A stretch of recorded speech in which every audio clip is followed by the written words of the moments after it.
नमस्कार,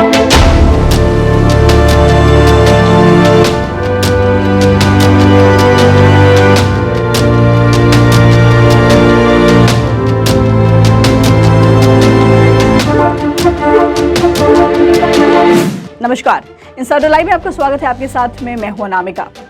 बिहार के मुजफ्फरपुर जिले की हॉट सीट बनी बोचहा विधानसभा उपचुनाव के लिए मतदान जो है वो सुबह 7 बजे से ही शुरू हो गया है और ये मतदान शाम के 6 बजे तक चलेगा।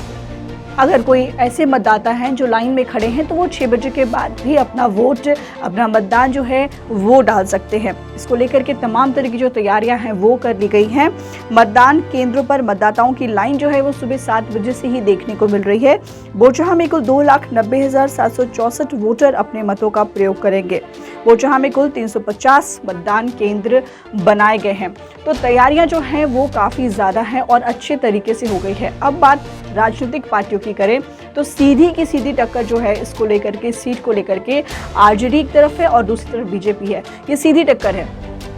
आरजेडी की तरफ से दिवंगत विधायक मुसाफिर पासवान के बेटे अमर पासवान प्रत्याशी बनाए गए हैं, तो वहीं दूसरी तरफ बीजेपी की तरफ से बेबी कुमारी जो है उनको प्रत्याशी बनाया गया है। लेकिन एनडीए से अलग हुई वीआईपी पार्टी जो है, मुकेश सहनी की जो पार्टी है, वो एनडीए से अलग होकर के इस पूरी लड़ाई को त्रिकोणात्मक बना दी है। यानी कि अब जो है ये लड़ाई, पहले सीधी टक्कर थी, अब लड़ाई जो है वो त्रिकोणात्मक बन गई है। और वीआईपी पार्टी ने रमई राम के जो बेटी हैं उनको गीता कुमारी को यहाँ से प्रत्याशी बनाया है। तो रमई राम जो हैं वो 9 बार विधायक रह चुके हैं और इसका फ़ायदा कहीं ना कहीं गीता कुमारी को, जो वीआईपी की तरफ से इस सीट पर प्रत्याशी बनाई गई हैं, उनको मिल सकता है।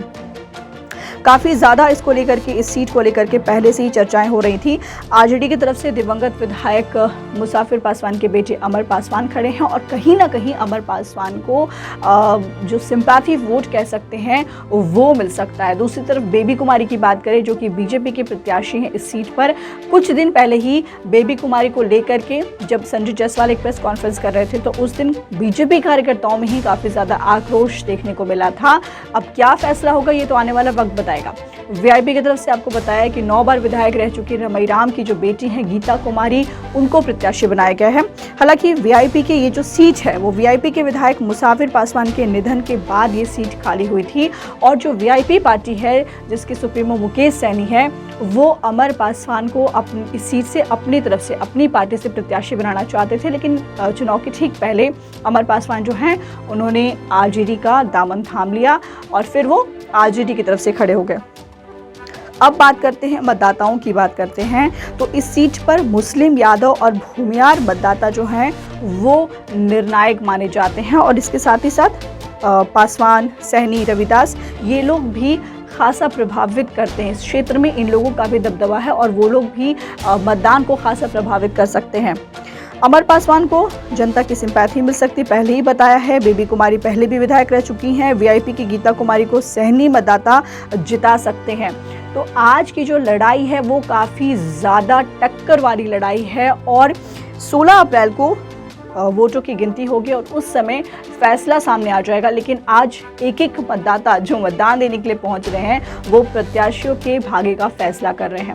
इसको लेकर के धुआंधार प्रचार भी हुआ था। इस सीट को लेकर के जब तक चुनाव प्रचार करना था तब तक चुनाव प्रचार भी हुआ था। बिहार के मुख्यमंत्री नीतीश कुमार खुद एनडीए प्रत्याशी बेबी कुमारी के लिए वोट डालने की अपील कर चुके थे लोगों से। वहां जा कर के कई बार तेजस्वी यादव जो हैं, आरजेडी के नेता प्रतिपक्ष तेजस्वी यादव जो हैं, वो कई बार वहां जा कर के जनसभा को संबोधित कर चुके हैं। यहाँ तक कि अमर पासवान को अपने जैसा बता चुके हैं।